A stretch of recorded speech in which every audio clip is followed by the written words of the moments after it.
تو میں نے تو اپنی زندگی میں ایک فارمولہ رکھا ہوا ہے، اگر آپ کے بارے میں کوئی غلط سٹیٹمنٹ دیتا ہے آپ اپنے بیہیویئر سے پروو دیم رانگ.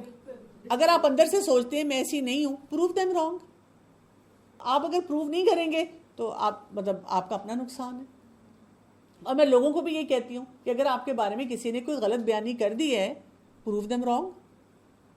آپ کہتے ہیں جی وہ نا میرے میاں کو نا میری ساس نا سکھا دیتی ہیں، تو میں کہتی ہوں پروو دیم رانگ. کیا سکھایا انہوں نے سکھایا کہ جی ہمیں پوچھتی ہی نہیں ہے. تو میں کہ جیسے ہی شوہر آتا ہے تو وہی آگے پیچھے پھریں، ساس کو پوچھیں، سسر کو پوچھیں، دن میں 4-5 دفعہ ساس سسر کا خیال کریں. ہاں نیت اللہ کے لیے رکھیں، دکھاوا نہیں رکھیں.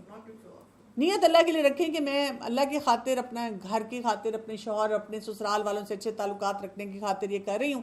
اور دن میں بھی 4-5 دفعہ پوچھیں، کیونکہ اگر ساس ہی کہتی ہیں تمہارے سامنے ہی کمرے سے نکلتی ہے، پیچھے سے تو آتی نہیں، پیچھے سے 4-5 دفعہ نکلیں. کبھی سیلفی بھیج دیں اپنے میاں کو، کبھی چھوٹا سا میسج کر دیں میں اور امی بیٹھ کے چائے پی رہے ہیں، آپ کو یاد کر رہے ہیں. میاں کو خود سمجھ آ جائے گی.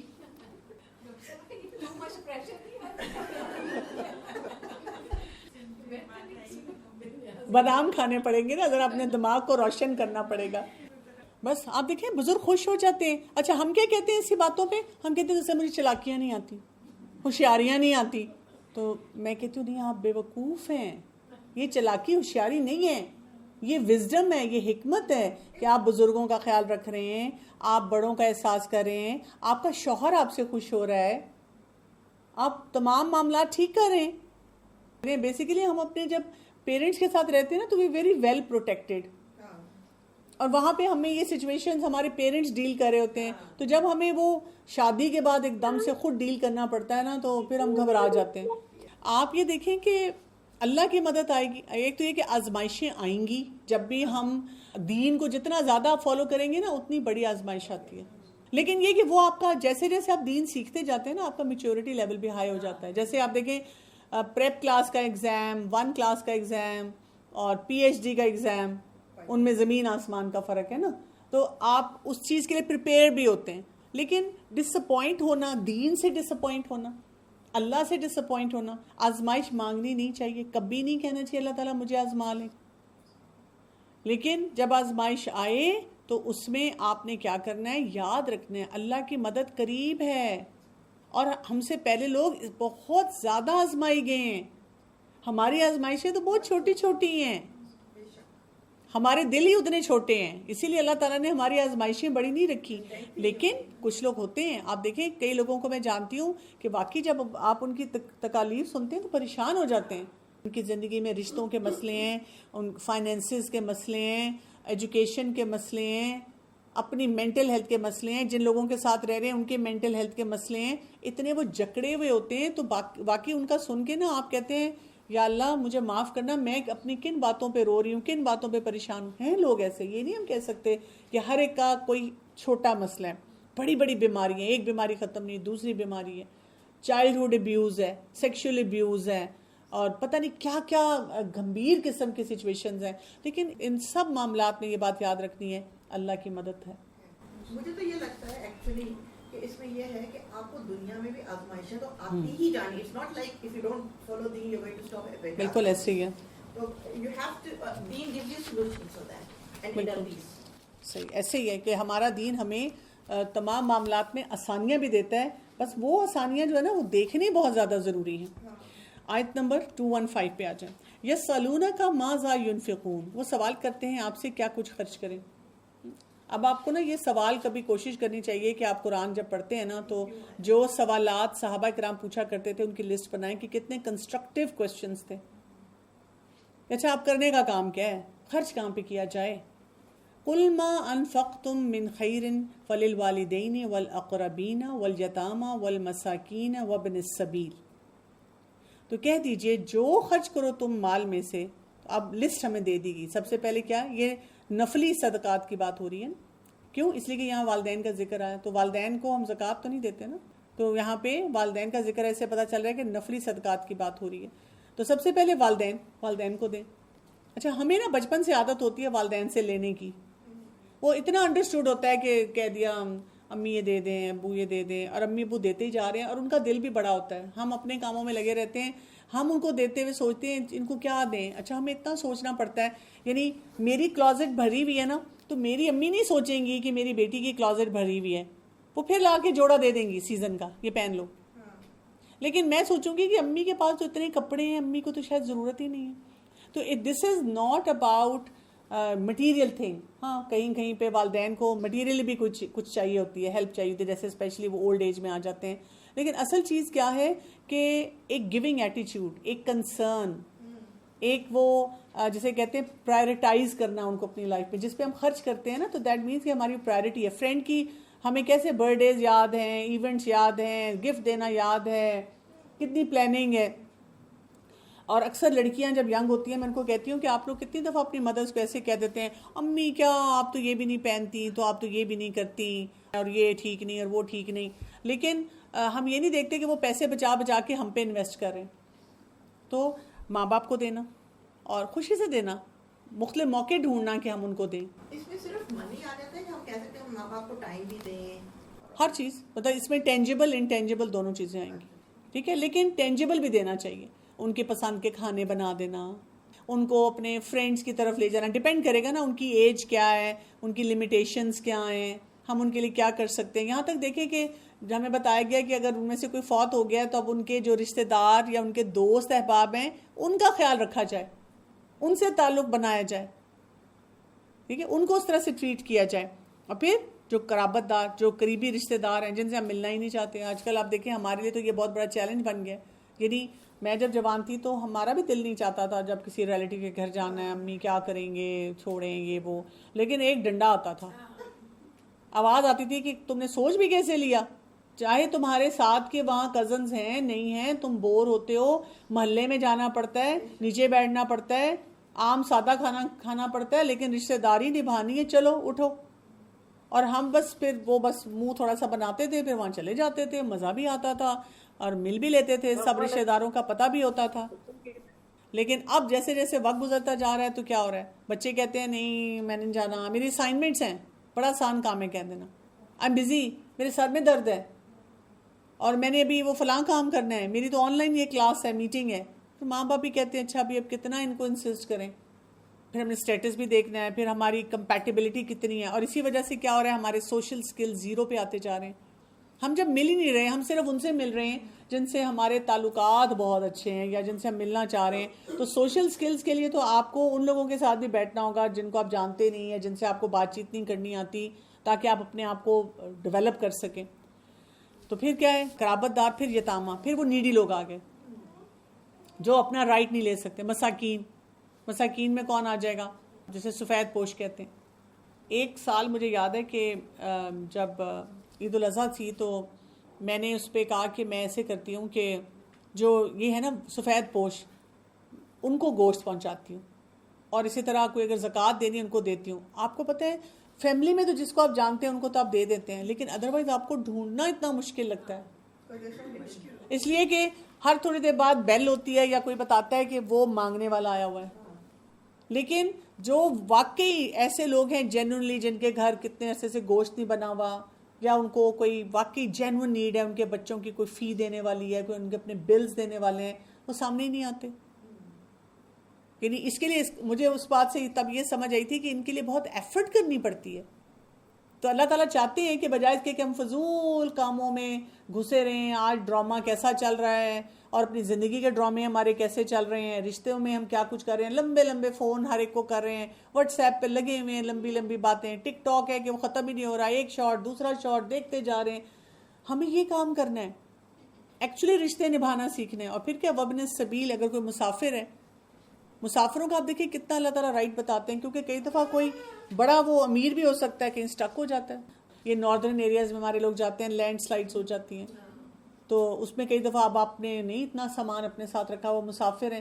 ہمارے لوگ کیا کرتے ہیں, ایسے موقعوں پہ اور زیادہ پرائسز بڑھا دیتے ہیں. تو کئی دفعہ ایسے ہو جاتا ہے کہ کوئی جنرل بھی کسی ایک شخص کی نیڈ ہو سکتی ہے یا بہت سارے لوگوں کی نیڈ ہو سکتی ہے. اور ساتھ ہی بتا دیا گیا وَمَا تَفْعَلُوا مِنْ خَيْرٍ فَإِنَّ اللَّهَ بِهِ عَلِيمٌ, اور جو کچھ تم کرو گے نیکی میں سے تو بے شک اللہ اسے خوب جاننے والا ہے. یعنی پرفیکشنزم میں نہ جائیں نیکی کرتے ہوئے, ہم کہتے ہیں نا بس مطلب پھر میں کوئی ایسی دعوت کروں گی اور اس میں سب رشتہ داروں کو بلاؤں گی، پھر ہم اس طرح بیٹھیں گے، پھر ہم اس طرح کھانا کھائیں گے، پھر میں یہ کروں گی، کچھ بھی نہیں ہوتا. میں ذرا نا یہ گھر کی نا موسم بدل رہا ہے نا، گھر کی ذرا اچھی طرح سے صفائی کر لوں، پھر میں نے سب کو دعوت دینی ہے. اچھا میں نا وہ ذرا میرا کوک واپس آ جائے نا اور وہ کوئی 10-12 ڈشز بنائے گا، پھر میں نے دعوت کرنی ہے. چلیے کوک نے گھر جا کے میسج بھیج دیا کہ میں تو آ ہی نہیں رہا، پھر اگلے 3 مہینے اب ہم نئے سرونٹ کو، نئے کوک کو ایڈجسٹ کر رہے ہیں. اس چکر میں جو رشتہ دار آتا ہے کہتے ہیں میں آپ کو بہت بلانا چاہتی ہوں لیکن کوئی کام والا نہیں ہے، وہ آ جائے تو پھر رشتے ہم نبھاتے نہیں ہیں ان چکروں میں. آپ ونڈش کر لیں، آپ ایک سادہ سا سالن بنا کے ان کو بیٹھیں، ان کے ساتھ گپ شپ لگائیں. ہم کہتے ہیں نہیں وہی آگے باتیں کریں گے. تو کلچرز ہم نے وہ کریٹ کر دی ہیں نا کہ ہم نے اپنے لیے ان تمام نیکیوں کو کرنا مشکل بنا لیا. آیت نمبر 216 کتب علیکم القتال وہو کرہ لکم، لکھ دیا گیا تم پر جنگ کرنا اور وہ ناپسندیدہ ہے تمہارے لیے. بیک گراؤنڈ اس کا یہی ہے نا کہ جب مکہ میں بہت مشکلات تھیں تو بار بار صحابہ کرام جوش میں آ کر پوچھا کرتے تھے رسول اللہ صلی اللہ علیہ وسلم سے کہ ہمیں آپ اجازت دیں، اور ہم ان کو منہ توڑ جواب دیتے ہیں، اور ان کو روکا جا رہا تھا. اور جب مدینہ گئے اور ایک اسلامک اسٹیٹ بن گئی، اب وہ چاہتے تھے کہ جی ہم اس اسلامک اسٹیٹ کے اوپر کام کریں، اب اپنے گھر بنائیں، آرام سے رہیں، اللہ کی عبادت کریں. تب کہا گیا نہیں، اب نکلو قتال کے لیے. تو اس لیے کہا گیا کہ جب تمہیں جنگ کرنے کے لیے کہا گیا تو وہ تمہیں ناپسندیدہ تھا. اور بہت امپورٹنٹ میسج اس کے بعد کیا دیا جا رہا ہے، وَعَسَىٰ أَن تَكْرَهُوا شَيْئًا وَهُوَ خَيْرٌ لَكُمْ، اور ہو سکتا ہے کہ تم ناپسند کرو کسی چیز کو اور وہ بہتر ہو تمہارے لیے. وَعَسَىٰ أَن تُحِبُّوا شَيْئًا وَهُوَ شَرٌّ لَكُمْ، اور ہو سکتا ہے کہ تم پسند کرو کسی چیز کو اور وہ بری ہو تمہارے لیے. وَاللَّهُ يَعْلَمُ وَأَنْتُمْ لَا تَعْلَمُونَ، اور اللہ جانتا ہے اور تم نہیں جانتے. کتنی میرڈ خواتین ہیں نا، وہ اس فارمولے کو بہت اچھی طرح سے سمجھ جائیں گی. کئی دفعہ ہسبینڈ پہ اتنا غصہ آتا ہے، اتنا غصہ آتا ہے ان کی کسی ہیبٹ پہ، یعنی کہ وہ اتنا بڑا ظلم نہیں کر رہے ہوتے لیکن بس وہ بات مجھ سے برداشت نہیں ہو رہی ہوتی، اریٹیٹ کر رہی ہے بات. لیکن تھوڑی دیر بعد آپ دیکھتے ہیں کہ وہی چیز آپ کے فیور میں جا رہی ہوتی ہے. مثلا آپ کہتے ہیں میرے میاں بہت ڈھیلے ہیں، کچھ بھی نہیں کرتے، لیکن کیونکہ وہ ڈھیلے ہیں اس وجہ سے وہ آپ کو درس پہ جانے دیتے ہیں، آپ کو اپنی دوست کو وزٹ کرنے دیتے ہیں، آپ کو اس کی وجہ سے شاپنگ پہ جانے میں کوئی مسئلہ نہیں ہوتا. میرے میاں بہت کنجوس ہیں، پیسے نہیں دیتے، گن گن کے پیسے دیتے ہیں. اچھا ہو سکتا ہے اگر آپ کو کھلے پیسے دیں تو آپ تو اتنی شاہ خرچ ہیں، آپ ضائع کر دیں. اس وجہ سے آپ کی جو پاکٹ منی لگی آپ اس کے درمیان میں رہتی ہیں. میرے میاں بہت غصے والے ہیں. اگر وہ غصے والے ہیں تو پھر آپ نے حکمت سیکھ لی ہے نا، وزڈم سیکھ لی ہے کہ کب بات کرنی ہے کب نہیں بات کرنی، اور بہت سی باتیں پی جانی ہیں تاکہ گھر کا ماحول نہ خراب ہو. یعنی آپ بہت سارے جو ایسے ڈے ٹو ڈے چیلنجز دیکھیں گے نا، تو ہمیں جو چیز بری لگ رہی ہوتی ہے نا اس میں اللہ نے ہمارے کو خیر رکھی ہوتی ہے، اور ہمیں جو چیزیں کئی دفعہ پسند ہوتی ہیں وہ ہمارے لیے فائدہ مند نہیں ہوتی. ہم کئی دفعہ بڑے وہ اس میں آ کر لڑ جھگڑ کر کوئی فیصلہ کر لیتے ہیں کہ میں نے ایسے ہی کرنا ہے، اس کا نقصان بھی ہوتا ہے. پھر ہم کیا کہتے ہیں چلو اللہ کو منظور نہیں تھا، اور دل میں ہمیں پتہ ہوتا ہے ہاں مجھے یہ نہیں کرنا چاہیے تھا. تو اپنی پسند ناپسند میں بھی ہمیں اس یہاں سے کیا پتہ چل رہا ہے، اتنا ریجڈ نہیں ہونا چاہیے. واللہ یعلم وانتم لا تعلمون، اللہ جانتا ہے ہم نہیں جانتے. What about like we want our kids to do one thing but they don't want to do that, تو لیکن ہو سکتا ہے کہ ہم غلط کہہ رہے ہیں اور بچے صحیح. بالکل ایسے ہی ہوتا ہے. آپ کو اس میں دیکھیں ایک چیز کرنی چاہیے، جب آپ اپنے بچوں سے کچھ کروانا چاہ رہے ہیں تو آپ دیکھا کریں کہ ایک تو یہ بات ہے کہ میں کیوں کروانا چاہ رہی ہوں نا، اس میں ان کا دنیا اور آخرت کا کیا فائدہ ہے. پھر آپ کے پاس ایک سٹیپس ہونے چاہیے. پہلا سٹیپ یہ ہونا چاہیے کہ اللہ کا حکم اس کے بارے میں کیا، اس معاملے کے بارے میں احادیث سے ہمیں کیا پتہ چلتا ہے، اور اس وقت جو پیرنٹنگ ایکسپرٹس ہیں وہ کیا بتا رہے ہوتے ہیں. پھر اسی میں آپ یہ دیکھیں کہ میرے بچے کا نیچر کیا ہے، میرا بچہ کیا کرنا چاہ رہا ہے. اگر وہ کوئی ڈفرینٹ راؤٹ لے کر وہیں تک پہنچنا چاہ رہا ہے تو واٹس رانگ ود دیٹ. مثلاً آپ دیکھیں ہمارے لیے ایز پیرنٹس سب سے بڑی بات یہ ہونی چاہیے کہ اللہ کی رضا، کہ میرا بچہ اللہ کو راضی کرنے والا. براڈر ذرا اپنا نا اسپیکٹرم رکھا کریں. ہم کہتے ہیں اسی کالج سے پڑھے، یہی ڈگری کرے اور ادھر ہی رہے اور یہ کرے. کئی دفعہ وہ چیز اس کے لیے نقصان دہ ہوتی ہے. ڈاکٹر ہی بنو، انجینئر ہی بنو. اگر کوئی بچہ کچھ ایسی چیز کرنا چاہتا ہے، آپ کو اس کے اندر کوئی پوٹینشیل نظر آتا ہے، آپ اسے ضرور گائیڈ کریں. لیکن ایسے معاملات میں ایکسیسیولی الجھنا اور پیرانوائڈ ہو جانا اور بچوں کی زندگی کو بھی مشکل بنا دینا، یہ کوئی اچھی بات تو نہیں ہے نا. اصل تو یہ اللہ تعالیٰ بچے سے راضی ہو جائے. ہم جتنا زیادہ بڑے بڑے گولز دنیا کے حساب سے سیٹ کرتے رہتے ہیں وہ مشکل ہو جاتا ہے. اگر آپ نے دین کا گول بھی سیٹ کرنا ہے تو وہ ایسے طریقے سے سیٹ کرنا ہوتا ہے کہ بچہ اس کو کیری کر سکے، لے کے چل سکے، وہ نہ لوڈڈ نہ فیل کرے. جیسے حفظ کے معاملے میں نے دیکھا ہے کہ جب پیرنٹس گول سیٹ کرتے ہیں کہ میں نے اپنے اس بچے کو حفظ کرانا ہے، بس جب یہ پیدا ہوا تھا یا اس کے پیدا ہونے سے پہلے میں نے سورہ آل عمران پڑھ لی، مریم علیہ السلام کی والدہ کا پڑھ لیا، تو بس میں نے سوچ لیا کہ میں نے اپنے بچے کو اللہ کے وہ حوالے کر دینا ہے، اللہ کی خاطر بس اس پہ لگا دینا ہے. اب آپ نے بچے کا پوٹینشیل ہی نہیں دیکھا. لگائیں ضرور، یہ نہیں کہ نہیں لگائیں، لیکن اب بچے کو نا ہم گلٹ کیا دیتے ہیں. فرض کریں اس نے 10 پارے کیے، 15 پارے کیا، اب وہ آگے نہیں کر پا رہا اور ہمیں بھی لگ رہا ہے کہ بہت ٹائم سٹریچ ہو گیا ہے، بچہ بلکہ پریشان ہو رہا ہے. ہم اس کو اب لوزر کی فیلنگ نہ دیں کہ جی یہ تو پورا نہیں کر سکا. ہم اس کو جاتے ہوئے یہ بتائیں کہ بیٹا قرآن ہم سب نے حفظ کرنا ہوتا ہے، تم جتنا کر سکو گے نا اتنا کرو. تم پورا کر سکتے ہو پورا کر لو، تم آدھا کر سکتے ہو آدھا کر لو، تم سورہ البقرہ صرف کر سکتے ہو وہ کر لو. میں تو بلکہ کچھ ادارے ہیں حفظ کے جن کے ساتھ میری جیسے رہتی ہے کنسلٹیشن، وہ مجھ سے پوچھتے رہتے ہیں، مشورہ لیتے رہتے ہیں. مجھے بھی ہوتا ہے میں اپنا لالچ ہوتا ہے اپنا حصہ ڈالوں. تو وہاں پر میں ان کو یہ کہتی ہوں کہ آپ کے پاس جو بھی پیرنٹس آتے ہیں آپ ان کو کہیں گے پہلے ہم صرف سورہ البقرہ حفظ کرائیں گے اور ہم دیکھیں گے. ویسے تو اکثر بچے 10 پاروں کے بعد زیادہ الجھنا شروع ہوتے ہیں اور ان کے چیلنجز آتے ہیں. شروع کے جو ہوتے ہیں نا 1-2 منزلیں آسان ہوتی ہیں وہ کر لیتے ہیں، اس کے بعد بچے اٹکتے ہیں. لیکن دا پوائنٹ از کہ جب بھی کچھ ہو تو ہم یہ یعنی ایک ہوتا ہے کہ ہمیں نظر آ رہا ہے کہ حالات اس کے مطابق نہیں جا رہے اور ہم لگے ہوئے ہیں الجھ رہے ہیں. اتنا الجھنا نہیں چاہیے بہت سے معاملات میں. اب آپ دیکھیں میری جنریشن میں جب شادیاں ہوئیں یا میرے سے بھی پچھلی جنریشن میں ٹاکسک ہسبینڈز تب بھی ہوتے تھے، بلکہ بڑے سخت ہوتے تھے. مجھے اپنے نانا کا یاد ہے وہ الگ کمرے میں سوتے تھے اور جب وہ دوپہر کو سوتے تھے کوئی ان کے کمرے کے باہر نہیں جا سکتا تھا. اور اسی طرح سے ان کے کھانا پینا جو ہوتا تھا اس میں اتنا غصہ کر جاتے تھے کہ اگر ایسی چیز نہیں بنی یعنی میرے امی ابو بھی ڈرتے ہوتے تھے. میری امی اور میری امی خالہ ماموں وہ بتایا کرتے تھے کہ ہم یعنی میڈیکل کالج تک آ گئے تھے لیکن ہماری ہمت نہیں ہوتی تھی کہ ابا جی کے آگے کچھ بول سکیں. تو آج کے دور میں اگر آپ کسی بچی کو ایسا کوئی والد دے دیں وہ کہے گی وہ ٹاکسک فادر، فورن لیبل، تو یہ لیبل لگ جائے گا. خواتین بھی اپنے ہسبینڈ کی بہت سی باتوں کو برداشت کرتی تھی، بڑا غصہ برداشت کرتی تھی، لیکن انہوں نے نا تحمل سے وہ زندگیاں گزاری. ان کو مشکل لگا لیکن تحمل سے گزاری. پھر کیا ہوا، ایک وقت آیا کہ اب ان کے بچے جو ہیں وہ فوکسڈ ہیں، وہ پڑھائی کر رہے ہیں، وہ ڈیولپ ہو گئے ہیں. انہوں نے گھر میں یہ نہیں دیکھا کہ ماں بات بات پہ کہہ رہی ہے کہ تمہارا باپ ٹاکسک ہے، تمہارا باپ برا ہے.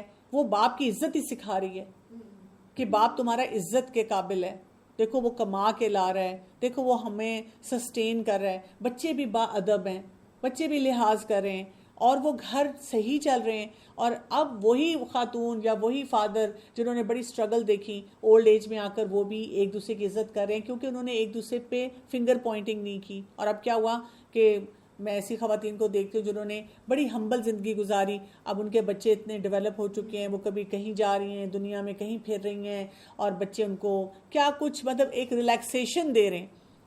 اب کیا ہو رہا ہے، اب آپ دیکھیں کہ ہم نے فوراً لیبل دیا کہ از ٹاکسک اور میں تو اس کے ساتھ نہیں رہ رہی، مجھے خلا چاہیے، مجھے ڈیورس چاہیے، مجھے سیپریشن چاہیے. اور پھر کیا ہے، پھر آپ رو رہے ہیں، پھر آپ ساری زندگی کہہ رہے ہیں کہ اب میں کیا کروں. تو کچھ باتیں ہوتی ہیں، کچھ حالات ہوتے ہیں جس میں تھوڑا سا کمپرومائز کرنے سے انسان کو بڑی خیر مل جاتی ہے. ہاں ظلم نہیں برداشت کرنا چاہیے کیونکہ اب ہمیں ظلم کے کیسز بھی بہت سٹرونگ قسم کے ملتے ہیں. لیکن میں نے کئی جگہوں پہ دیکھا ہے کہ جب کوئی آ کے مشورہ لیتا ہے تو صاف نظر آ رہا ہوتا ہے کہ یہ اتنا بڑا مسئلہ نہیں ہے مسئلہ اتنا بڑا نہیں ہے کہ جس کو آپ برداشت نہیں کر سکتے. تو اس آیت میں ہمیں بڑے چھپے ہوئے راز ملتے ہیں. پھر آپ دیکھیں آیت نمبر 217، یسألونک عن الشہر الحرام قتال فیہ، وہ سوال کرتے ہیں آپ سے حرمت والے مہینوں کے بارے میں، جنگ کرنا اس میں کیسا ہے. جیسے رجب، ذوالقعدہ، ذوالحجہ اور محرم، ان مہینوں میں جنگ نہیں کرتے تھے. اب مسلمانوں سے ایک دفعہ غلطی سے حملہ ہو گیا اس میں، تو کفار نے مسلمانوں کے خلاف پروپیگنڈا کرنا شروع کر دیا کہ لو جی انہوں نے اس میں یہ کام کر دیا. تو وہ پھر اس والے میں بات ہوتی ہے. تو پھر یہاں پہ کیا کہا گیا؟ قل قتال فیہ کبیر، کہہ دیجئے جنگ کرنا اس میں بہت بڑا گناہ ہے، اور روکنا اللہ کے راستے سے، وَكُفْرٌ بِهِ وَالْمَسْجِدِ الْحَرَامِ، اور کفر کرنا اس کا اور روکنا مسجد الحرام سے، کیونکہ یہ مہینے حرمت والے کیوں تھے؟ ان میں حج اور عمرہ کیا جاتا تھا، لوگ دور دور سے ٹریول کر کے آتے تھے. تو کہا گیا کہ اس پہ تو آپ اللہ کے راستے سے روک رہے ہیں، اس میں بالکل قتال نہیں کریں، بالکل جنگ نہیں کریں. وَإِخْرَاجُ أَهْلِهِ مِنْهُ أَكْبَرُ عِنْدَ اللَّهِ، اور نکالنا اس کے رہنے والوں کو اس سے زیادہ بڑا گناہ ہے اللہ کے نزدیک. وَالْفِتْنَةُ أَكْبَرُ مِنَ الْقَتْلِ، تو یہاں پہ بات اصل کیا سمجھا دی گئی کہ جو فتنہ ہوتا ہے وہ قتل سے زیادہ بڑا مسئلہ ہے. کیونکہ دیکھیں ہمیں بتا دیا گیا کہ اس ٹائم پہ آپ نے ان مہینوں میں جنگ نہیں کرنی، لیکن اگر کوئی سچویشن ایسی آ جاتی ہے جس میں دیر از نو وے آؤٹ، تو وہاں پر آپ کریں گے. آپ فتنے کو ختم کرنے کے لیے پھر آپ سٹیپ لیں گے. یہاں پہ ہمیں اس سے کیا پتہ چلتا ہے؟ Exception to the rules are always there. ہمارے دین میں نا ریجیڈیٹی نہیں ہے، لیکن وہ فلیکسیبلٹی ہم خود سے نہیں ڈٹرمن کریں گے. وہ فلیکسیبلٹی ہمیں علماء سے ملے گی. وہ علماء بتائیں گے کہ کہاں فلیکسیبلٹی ہے اور کہاں فلیکسیبلٹی نہیں ہے. اور وہ والے علماء بتائیں گے جو کہ قرآن اور حدیث سے پراپر دلیل لے کر آئیں گے، جو کلاسیکل نریٹرز ہیں. یہ آج کل کے جو کنٹمپریری ہیں وہ تو ہمیں ہر چیز میں آزادی دے رہے ہیں، فلیکسیبلٹی دے رہے ہیں. اور فتنہ جو ہے وہ پورے معاشرے کو خراب کرتا ہے نا. بالکل فتنہ جو ہے وہ زیادہ خرابی لے کر آتا ہے. اور پھر اس کے بعد کیا کہا گیا؟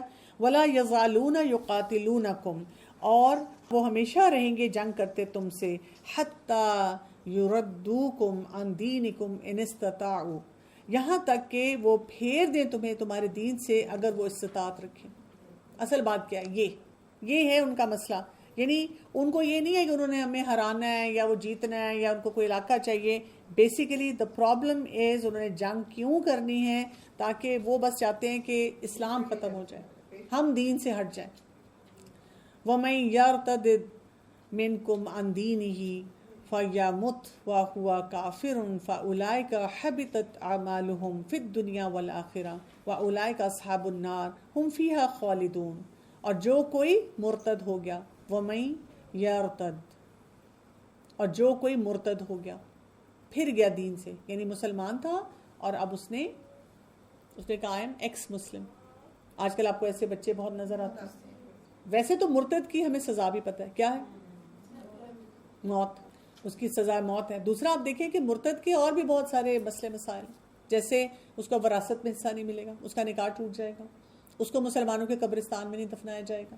یونیورسٹی میں جو میرے فرینڈز ہیں وہ مرتد ہوتے چلے جا رہے ہیں، اور ان کے اپنے پیرنٹس، ان کے فادرز جو ہے وہ جماعت کے ساتھ جاتے ہیں، اور ان کے پیرنٹس کو نہیں پتا کہ ان کے بچے جو ہے وہ اسلام سے جاتے ہیں، تو وہ جو ان کی مسلمس میں شادی کریں، اور they pretend to be a Muslim in front of their parents.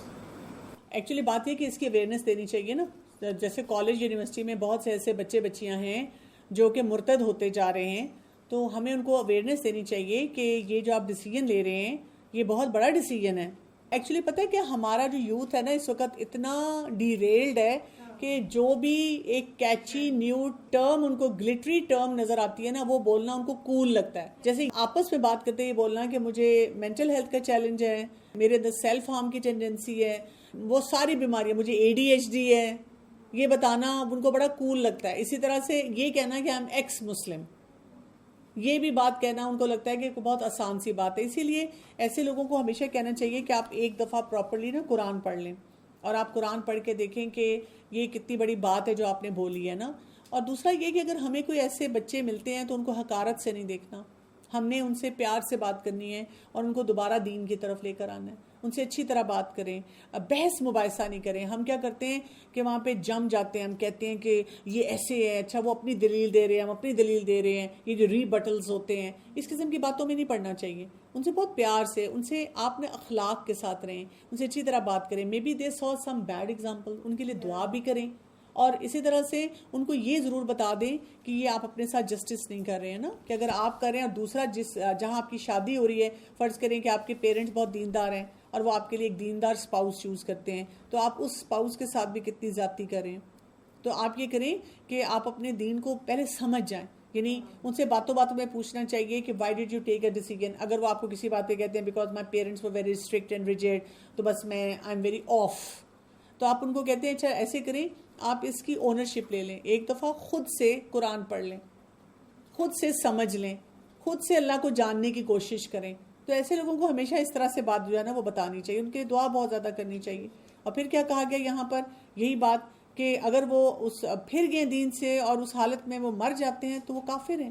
فَأُولَٰئِكَ حَبِطَتْ أَعْمَالُهُمْ, تو یہی وہ لوگ ہیں جن کے اعمال ضائع ہو گئے دنیا میں بھی اور آخرت میں بھی. وَأُولَٰئِكَ أَصْحَابُ النَّارِ, اور یہی لوگ آگ کے ساتھی ہیں. هُمْ فِيهَا خَالِدُونَ, اور یہ ہمیشہ اس میں رہیں گے. اور اس کے برعکس آیت نمبر 218 کو دیکھیں, ان الذین آمنوا والذین ہاجروا وجاہدوا فی سبیل اللہ, بے شک وہ لوگ جو ایمان لائے اور جنہوں نے ہجرت کی اور جہاد کیا اللہ کے راستے میں, اولئک یرجون رحمت اللہ, یہی وہ لوگ ہیں جو امید رکھتے ہیں اللہ کی رحمت کی. واللہ غفور الرحیم, اور اللہ تعالیٰ بہت بخشنے والا اور رحیم ہے. یعنی دونوں کمپیریزن دے دیے گئے. ایک شخص جو ہے اس نے کیا کیا جب فتنے آئے, کیونکہ اس سے پہلے فتنے اور قتال کی بات ہو رہی, فتنوں کا دور آ رہا ہے, فتنے ارد گرد نظر آ رہے ہیں, اور وہ اس فتنے میں کیا کر رہے ہیں, وہ پھر گیا تو اس نے دنیا آخرت برباد کر لی. دوسرا کیا ہے, دوسرا ایمان لے آیا, اس نے ہجرت کی. اور ہجرت کیا ہے, ہجرت کا مطلب ہوتا ہے حجرہ سے چھوڑ دینا.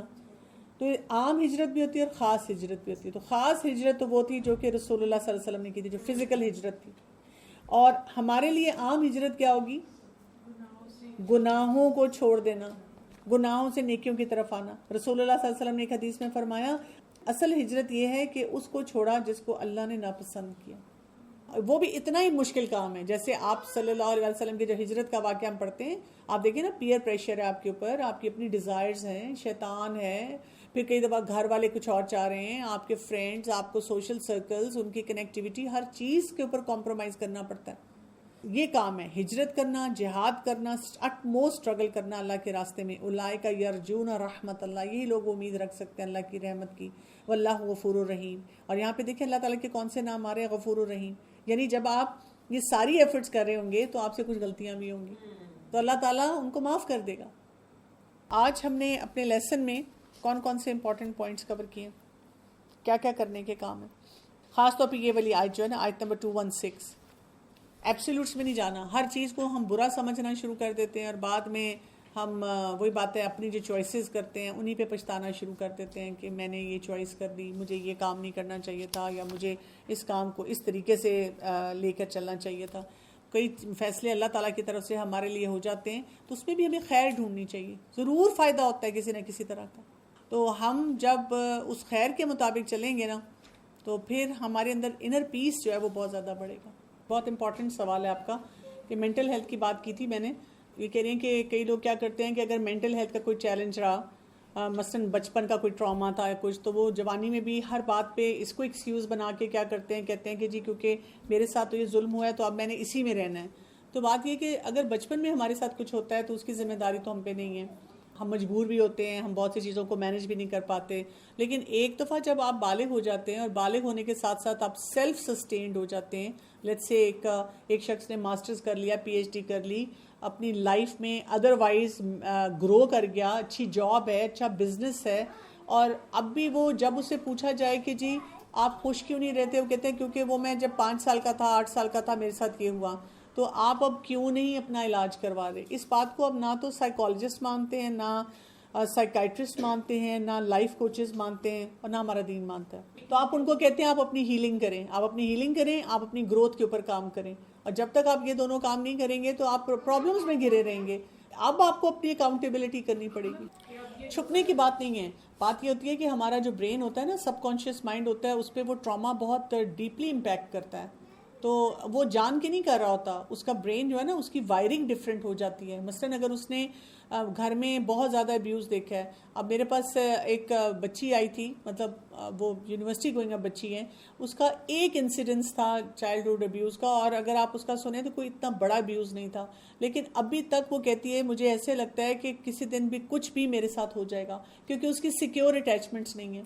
تو اس کو صرف سیکیور اٹیچمنٹ سیکھنی ہے. اس کو جب میں نے یہ بتایا کہ تمہیں ہیلنگ میں سیکیور اٹیچمنٹ سیکھنی ہے, وہ سیکھو گی تو انشاءاللہ یو ول گرو. وہ بات تمہیں تھوڑی سی یاد رہے گی, وہ تھوڑا سا پین رہے گا, پاسٹ کا پین رہتا ہے اگر کوئی بات ہوتی ہے, لیکن یہ کہ یو کین گرو. تو جب ہم لوگوں کو سطحی جملے بول کے کہتے ہیں کہ کچھ بھی نہیں ہے بھول جاؤ، وہ یہ کہتی مجھے سب کہتے ہیں اب تم نے کیوں یاد رکھا ہوا ہے، وہ تو چھوٹی سی بات تھی، اس کے لیے یہ بھی ٹراما ہے کہ میرے گھر والوں نے مجھے یہ کیوں کہا، ویلیڈیشن نہیں دی. تو ویلیڈیشن یہ ہوتی ہے آپ کہتے ہیں کہ ہاں it must have been very difficult and painful for you, لیکن اب آپ طریقے جو ہیں ایکسپرٹس کے پاس جائیں جو ٹراما میں آپ کو ہیلپ کرتے ہیں کہ کیسے آپ اس سے نکلیں اور اپنی گروتھ پہ کام کریں. مہلت دینی چاہیے، مواقع دینے چاہیے کہ لوگ جو ہیں وہ بہتری کی طرف آئیں. ہاں جی.